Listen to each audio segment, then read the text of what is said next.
Sunan Kalijaga bernama asli Raden Said, putra Adipati Tuban Tumenggung Wilakita. Tumenggung Wilakita seringkali disebut Raden Sahur, walau dia termasuk keturunan Ranggawale yang beragama Hindu. Tapi Raden Sahur sendiri sudah masuk agama Islam. Sejak kecil, Raden Said sudah diperkenalkan kepada agama Islam oleh guru agama Kadipaten Tuban. Tetapi karena melihat keadaan sekitar atau lingkungan yang kontradiksi dengan kehidupan rakyat jelata, maka jiwa Raden Said berontak. Gelora jiwa muda Raden Said seakan meledak-ledak manakala melihat praktek oknum pejabat Kadipaten Tuban di saat menarik pajak pada penduduk atau rakyat jelata. Rakyat yang pada waktu itu sudah sangat menderita dikarenakan adanya musim kemarau panjang. Semakin sengsara di saat mereka harus membayar pajak yang kadangkala tidak sesuai dengan ketentuan yang ada, bahkan jauh dari kemampuan mereka. Seringkali jatah mereka untuk persediaan menghadapi musim panen berikutnya sudah disita para penarik pajak. Walau Raden Said putra seorang bangsawan, beliau lebih menyukai kehidupan bebas yang tidak terikat adat istiadat kebangsawanan. Dia gemar bergaul dengan rakyat jelata atau dengan segala lapisan masyarakat dari yang paling bawah hingga yang paling atas. Justru karena pergaulannya yang supel itulah, dia banyak mengetahui seluk-beluk kehidupan rakyat Tuban. Niat untuk mengurangi penderitaan rakyat sudah disampaikan kepada ayahnya. Tapi sepertinya ayahnya tak bisa berbuat banyak. Dia juga cukup memahami posisi ayahnya hanya sebagai adipati bawahan Majapahit. Tapi niatnya itu tidak pernah padam. Jika malam-malam sebelumnya, dia sering berada di dalam kamarnya sembari mengumandangkan ayat-ayat suci Al-Quran. Maka sekarang dia keluar rumah. Di saat penjaga gudang Kadipaten tertidur lelap, Raden Said mengambil sebagian hasil bumi yang akan disetorkan ke Majapahit. Bahan makanan itu dibagi-bagikan kepada rakyat yang sangat membutuhkannya. Hal ini dilakukan tanpa sepengetahuan mereka. Tentu saja rakyat yang tak tahu apa-apa itu menjadi kaget bercampur girang. Menerima rezeki yang tak diduga-duga. Mereka tak pernah tahu siapa yang memberikan rezeki itu. Karena Raden Said melakukannya di malam hari secara sembunyi-sembunyi. Bukan hanya rakyat yang terkejut atas rezeki yang seakan turun dari langit itu. Penjaga gudang Kadipaten juga merasa kaget. Hatinya kebat-kebit, karena makin hari barang-barang yang hendak disetorkan ke kerajaan Majapahit itu semakin berkurang. Ia ingin mengetahui siapa pencuri barang hasil bumi di dalam gudang itu. Suatu malam, ia sengaja mengintip dari kejauhan, dari balik sebuah rumah tak jauh dari gudang Kadipaten. Dugaannya benar, ada seseorang yang membuka pintu gudang. Hampir tak berkedip penjaga gudang itu memperhatikan pencuri itu. Dia hampir tak percaya pencuri itu adalah Raden Said putra junjungannya sendiri. Untuk melaporkannya sendiri kepada Adipati Wilatikta ia tak berani. Khawatir dianggap membuat fitnah. Maka penjaga gudang itu hanya minta 2 orang saksi dari sang adipati untuk memergoki pencuri yang mengambil hasil bumi rakyat yang tersimpan di gudang. Raden Said tak pernah menyangka bahwa malam itu perbuatannya bakal ketahuan. Ketika ia hendak keluar dari gudang sambil membawa bahan-bahan makanan, 3 orang prajurit Kadipaten menangkapnya beserta barang bukti yang dibawanya. Raden Said dibawa ke hadapan ayahnya. Adipati Wilatikta marah melihat perbuatan anaknya itu. Raden Said tidak menjawab untuk apa dia mencuri barang-barang hasil bumi yang harusnya akan disetorkan ke Majapahit. Untuk perbuatannya itu, Raden Said harus mendapat hukuman. Karena kejahatan mencuri itu baru pertama kali dilakukannya, maka ia hanya mendapat hukuman cambuk 200 kali pada tangannya. Kemudian disekap selama beberapa hari dan tidak diperbolehkan keluar rumah. Sesudah keluar dari hukuman, dia benar-benar keluar dari lingkungan istana. Tak pernah pulang, sehingga membuat cemas ibu dan adiknya. Apa yang dilakukan Raden Said selanjutnya? Dia mengenakan topeng khusus, berpakaian serba hitam, dan kemudian merampok harta orang-orang kaya di Kabupaten Tuban. Terutama orang kaya yang pelit dan para pejabat yang curang. Harta hasil rampokan itu diberikannya kepada fakir miskin dan orang-orang yang menderita lainnya. Tapi ketika perbuatannya itu mencapai titik jenuh, ada saja orang yang bermaksud mencelakakannya. Ada seorang pemimpin perampok sejati yang mengetahui aksi Raden Said menjarah harta pejabat kaya. Kemudian pemimpin perampok itu mengenakan pakaian serupa dengan pakaian Raden Said. bahkan juga mengenakan topeng seperti Raden Said juga. Pada suatu malam, Raden Said baru saja menyelesaikan sholat Isya. Tiba-tiba mendengar jerit tangis para penduduk desa kampungnya, yang ternyata sedang disatroni perampok. Dia segera mendatangi tempat kejadian itu. Begitu mengetahui kedatangan Raden Said, kawanan perampok itu segera berhamburan melarikan diri. Tinggal pemimpin mereka yang sedang asik memperkosa seorang gadis cantik. Raden Said mendobrak pintu rumah si gadis yang sedang diperkosa. Di dalam sebuah kamar, dia melihat seorang berpakaian seperti dirinya, juga mengenakan topeng serupa, sedang berusaha mengenakan pakaiannya kembali. Rupanya dia sudah selesai memperkosa gadis tersebut. Raden Said berusaha menangkap perampok itu, namun pemimpin perampok itu berhasil melarikan diri. Mendadak terdengar suara kentongan dipukul bertalu-talu. Penduduk dari kampung lain berdatangan ke tempat itu. Pada saat itulah si gadis yang baru diperkosa perampok tadi menangkap dan memegang erat-erat tangan Raden Said. Raden Said jadi panik dan kebingungan. Para pemuda dari kampung lain menerobos masuk dengan senjata terhunus. Raden Said ditangkap dan dibawa ke rumah kepala desa. Kepala desa yang merasa penasaran mencoba membuka topeng di wajah Raden Said. Begitu mengetahui siapa orang di balik topeng itu, sang kepala desa menjadi terbungkam. Sama sekali tak disangkanya bahwa perampok itu adalah putra junjungannya sendiri. Gegerlah masyarakat pada saat itu. Raden Said dianggap perampok dan pemerkosa. Si gadis yang diperkosa adalah bukti dan saksi hidup atas kejadian itu. Sang kepala desa masih berusaha menutup aib junjungannya. Diam-diam, ia membawa Raden Said ke istana Kadipaten Tuban tanpa sepengetahuan orang. Tentu saja sang adipati jadi murka. Raden Said diusir dari wilayah Kadipaten Tuban. Pergi dari Kadipaten Tuban ini. Kau telah mencoreng nama baik keluargamu sendiri. Jangan kembali sebelum kau dapat menggetarkan dinding-dinding istana Kadipaten Tuban ini dengan ayat-ayat Al-Quran yang sering kau baca di malam hari. Raden Said pun pergi. Sang adipati Wilatikta sangat terpukul atas kejadian itu. Raden Said yang diharapkan dapat menggantikan kedudukannya, ternyata telah menutup kemungkinan ke arah itu. Sirna sudah segala harapan sang adipati. Hanya ada satu orang yang dapat mempercayai perbuatan Raden Said, yaitu Dewi Rasawulan. Adik Raden Said itu berjiwa luhur dan meyakini kakaknya sangat tidak mungkin melakukan perbuatan keji. Dewi Rasawulan yang sangat menyayangi kakaknya itu merasa kasihan. Tanpa sepengetahuan ayah dan ibunya, dia meninggalkan istana Kadipaten Tuban untuk mencari Raden Said untuk diajaknya pulang. Mencari guru sejati. Kemanakah Raden Said sesudah diusir dari Kadipaten Tuban? Ternyata ia mengembara tanpa tujuan pasti. Pada akhirnya dia menetap di hutan Jatiwangi. Selama bertahun-tahun ia menjadi perampok budiman. Mengapa disebut perampok budiman?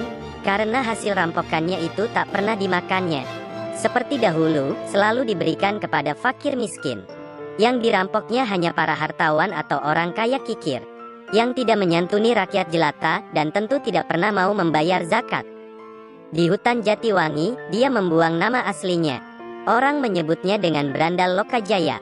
Pada suatu hari, ada seorang berjubah putih lewat hutan Jatiwangi. Dari jauh Brandal Lokajaya sudah mengincarnya. Orang itu membawa tongkat yang gagangnya berkilauan. Terus diawasinya orang tua berjubah putih itu. Setelah dekat, dia hadang langkahnya. Tanpa banyak bicara lagi, direbutnya tongkat itu dari tangan lelaki berjubah putih. Karena tongkat itu diambil dengan paksa, maka orang berjubah putih itu jatuh tersungkur. Dengan susah payah orang itu bangun.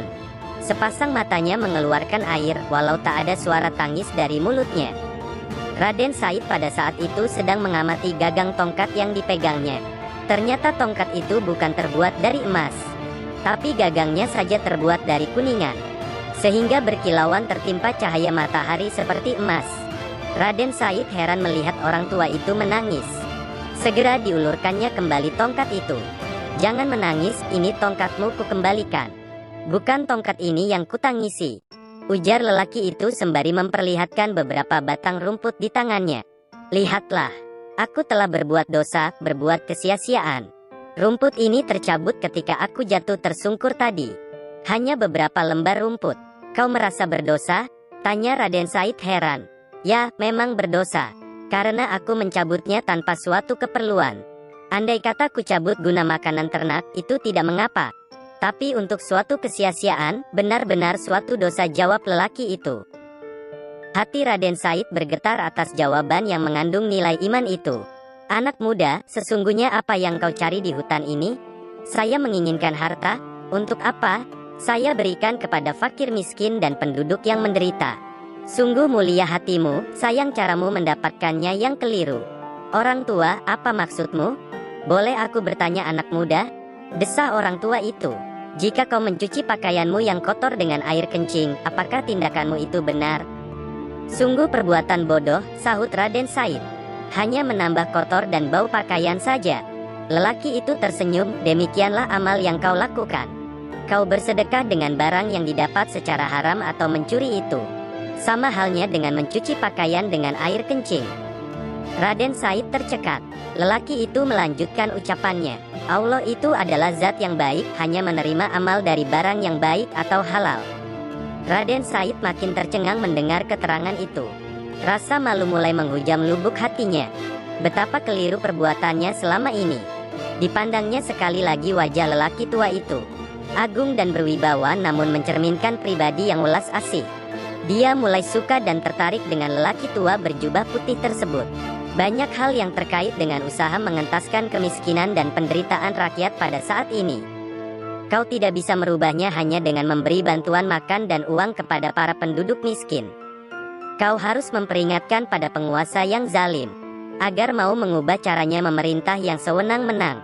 Kau juga harus dapat membimbing rakyat agar dapat meningkatkan taraf kehidupannya.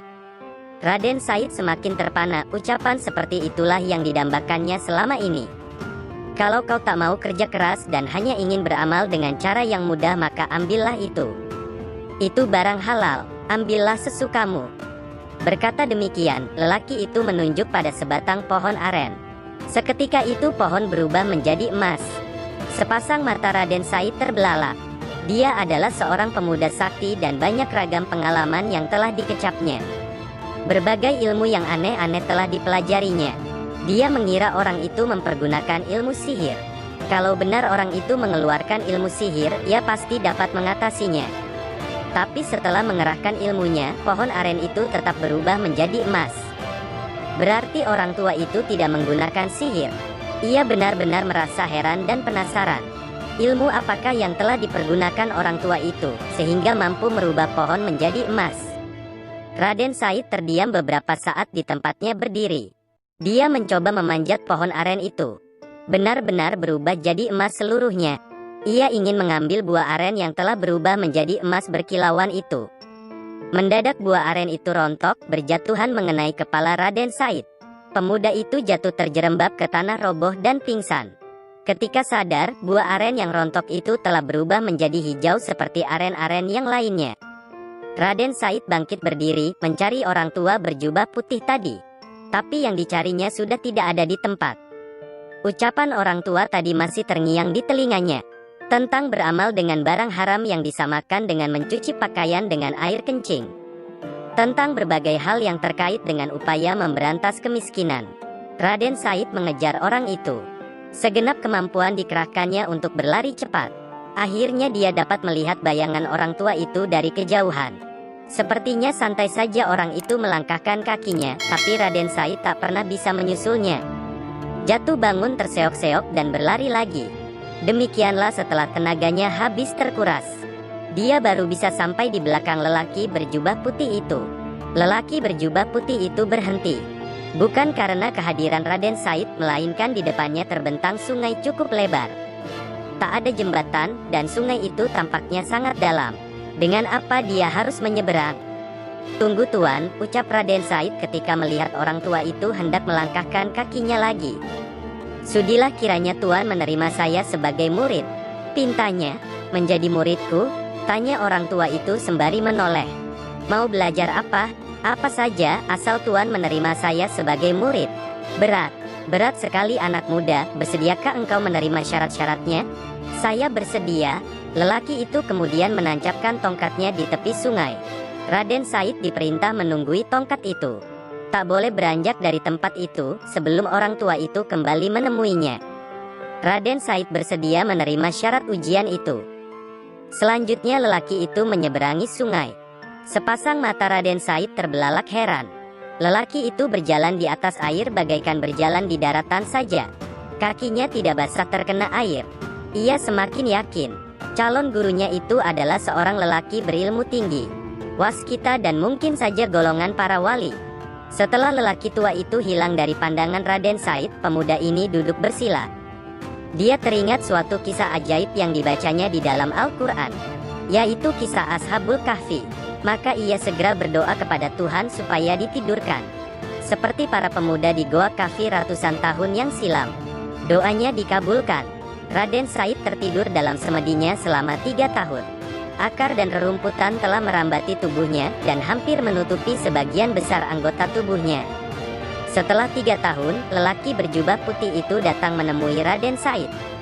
Tapi Raden Said tak bisa dibangunkan. Barulah setelah mengumandangkan azan, pemuda itu membuka sepasang matanya. Tubuh Raden Said dibersihkan, diberi pakaian baru yang bersih. Kemudian dibawa ke Tuban. Mengapa dibawa ke Tuban? Karena lelaki berjubah putih itu adalah Sunan Bonang. Raden Said kemudian diberi pelajaran agama sesuai dengan tingkatannya, yaitu tingkat para waliullah. Di kemudian hari, Raden Said terkenal dengan sebutan Sunan Kalijaga. Kalijaga artinya orang yang menjaga sungai, karena dia pernah bertapa di tepi sungai. Ada yang mengartikan Sunan Kalijaga adalah penjaga aliran kepercayaan yang hidup pada masa itu. Dijaga maksudnya supaya tidak membahayakan umat, melainkan diarahkan kepada ajaran Islam yang benar. Ada juga yang mengartikan legenda pertemuan Raden Said dengan Sunan Bonang hanya sekedar simbol saja. Kemanapun Sunan Bonang pergi selalu membawa tongkat atau pegangan hidup. Itu artinya Sunan Bonang selalu membawa agama, membawa iman sebagai petunjuk jalan kehidupan. Raden Said kemudian disuruh menunggui tongkat atau agama di tepi sungai. Itu artinya Raden Said diperintah untuk terjun ke dalam kancah masyarakat Jawa yang banyak mempunyai aliran kepercayaan dan masih berpegang pada agama lama, yaitu Hindu dan Buddha. Sunan Bonang mampu berjalan di atas air sungai tanpa amblas ke dalam sungai, bahkan tidak terkena percikan air sungai. Itu artinya Sunan Bonang dapat bergaul dengan masyarakat yang berbeda agama tanpa kehilangan identitas agama yang dianut oleh Sunan Bonang sendiri, yaitu Islam. Kerinduan seorang ibu. Setelah bertahun-tahun ditinggalkan kedua anaknya, Permaisuri Adipati Wilatikta seperti kehilangan gairah hidup. Terlebih setelah usaha Adipati Tuban menangkap para perampok yang mengacau Kadipaten Tuban membuahkan hasil. Hati ibu Raden Said seketika terguncang. Kebetulan saat ditangkap oleh prajurit Tuban, kepala perampok itu mengenakan pakaian dan topeng yang persis dengan yang dikenakan oleh Raden Said. Rahasia yang selama ini tertutup rapat terbongkarlah sudah. Dari pengakuan perampok itu, tahulah Adipati Tuban bahwa Raden Said tidak bersalah. Ibu Raden Said menangis sejadi-jadinya. Dia benar-benar telah menyesal mengusir anak yang sangat disayanginya itu. Sang ibu tak pernah tahu bahwa anak yang didambakannya itu bertahun-tahun sudah kembali ke Tuban. Hanya saja tidak langsung ke istana Kadipaten Tuban, melainkan ke tempat tinggal Sunan Bonang. Untuk mengobati kerinduan sang ibu, tidak jarang Raden Said mengerahkan karomah yang tinggi, yaitu membaca Al-Quran jarak jauh, lalu suaranya dikirim ke istana Tuban. Suara Raden Said yang merdu itu benar-benar menggetarkan dinding istana Kadipaten, bahkan mengguncangkan isi hati Adipati Tuban dan istrinya. Tapi Raden Said masih belum menampakkan dirinya. Banyak tugas yang masih dikerjakannya, di antaranya menemukan adiknya kembali. Pada akhirnya, dia kembali bersama adiknya, yaitu Dewi Rasawulan. Tak terkira betapa bahagianya Adipati Tuban dan istrinya menerima kedatangan putra-puterinya yang sangat dicintainya itu. Karena Raden Said tidak bersedia menggantikan kedudukan ayahnya, akhirnya kedudukan Adipati Tuban diberikan kepada cucunya sendiri, putra Dewi Rasawulan dan Empu Supa. Raden Said meneruskan pengembaraannya, berdakwah atau menyebarkan agama Islam di Jawa Tengah hingga ke Jawa Barat. Beliau sangat arif dan bijaksana dalam berdakwah, sehingga dapat diterima dan dianggap sebagai guru suci setanah Jawa. Dalam usia lanjut, beliau memilih Kadilangu sebagai tempat tinggalnya yang terakhir dan beliau dimakamkan di sana. Berikut beberapa karomah Sunan Kalijaga. Suatu ketika, di pinggiran hutan yang lebat, tatkala Kanjeng Sunan Kalijaga tengah melakukan perjalanan syiar Islam, ia dicegat oleh segerombolan perampok yang sudah terkenal kekejamannya. Dengan polos, wali yang juga dikenal sebagai Syekh Malaya ini mengatakan bahwa dirinya tak memiliki harta yang layak. Tapi, pemimpin perampok itu tak mempercayainya. Bahkan dengan garang ia memerintahkan anak buahnya untuk menggeledah. Mendapat perlakuan yang tidak senonoh, Sunan Kalijaga hanya tersenyum. Ia bertekad untuk memberi pelajaran kepada para perampok itu agar kembali ke jalan yang benar.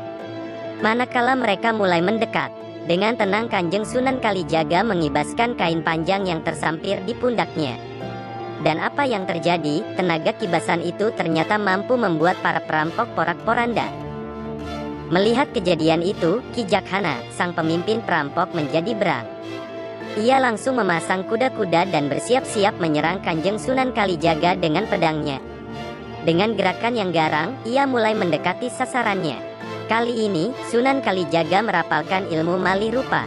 Begitu usai, mendadak tubuh Kanjeng Sunan Kalijaga telah berada tak jauh dari Ki Jakhana.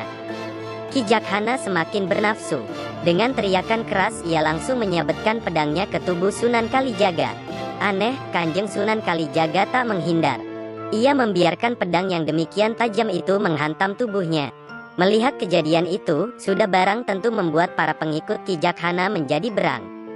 Dengan ganas salah seorang anak buah Ki Jakhana melabrak. Begitu ia akan melompat, sebuah tangan yang halus telah menahan gerakannya. Tangan Kanjeng Sunan Kalijaga. Belum sempat ia membuka mulut. Dengan penuh wibawa Kanjeng Sunan Kalijaga berkata, "Jangan panik, yang diserang hanyalah pohon asam, bukan aku." Ketika anak buah Ki Jakhana ini akan bertanya lebih jauh, terdengar suara lembut Kanjeng Sunan Kalijaga menambahkan, "Jika ingin tahu, pejamkanlah matamu.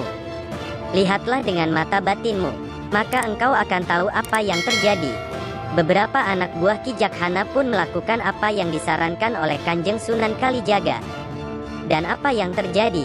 Mereka melihat, dengan membabi buta Ki Jakhana yang merasa membabatkan pedangnya ke tubuh Sunan Kalijaga itu, ternyata hanya meletakkan pedangnya ke batang pohon asam.